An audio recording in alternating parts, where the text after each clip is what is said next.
Dhallywood queen খ্যাত চিত্রনায়িকা Apu Biswas career নিয়ে হোক কিংবা ব্যক্তিগত জীবন ভালো খারাপ দুয়ের মধ্য দিয়ে কাটিয়েছেন তিনি। কখনো ভক্তদের ভালোবাসা পেয়েছেন, আবার কখনো তার নানান কর্মকাণ্ড সৃষ্টি করেছে সমালোচনার।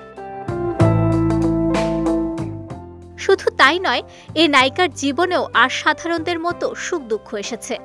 ঢালিউড কিং শাকিব খানের সঙ্গে বিচ্ছেদের পর অপু বিশ্বাসের সুখের ঘাটতি হতে শুরু করে, তা অনেকটাই অনুমেয় তাদের অনুরাগীদের কাছে। তবে নায়িকা মনে করেন, জীবনে যা কিছুই ঘটুক না কেন, সুখে থাকতে হলে যে কোনো ব্যাপারে প্রত্যাশা থামাতে হবে।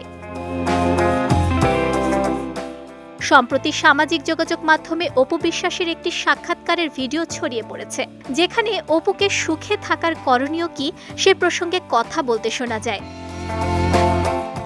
বলেন, আমার কাছে মনে হয় যে সুখে থাকার জন্য একটা মানুষকে যে কোনো জায়গায় মানিয়ে নিতে হয়, তাহলেই সুখটা সম্পূর্ণভাবে চলে আসে। প্রত্যাশাটা না বাড়িয়ে কিংবা প্রত্যাশাটা না রাখাই ভালো।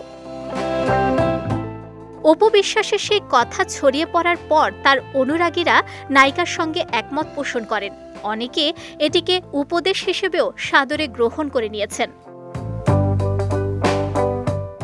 2006 সালে কোটি টাকার কাবিন নামের চলচ্চিত্রের মাধ্যমে ঢালিউডে পরিচিতি পান অপু বিশ্বাস।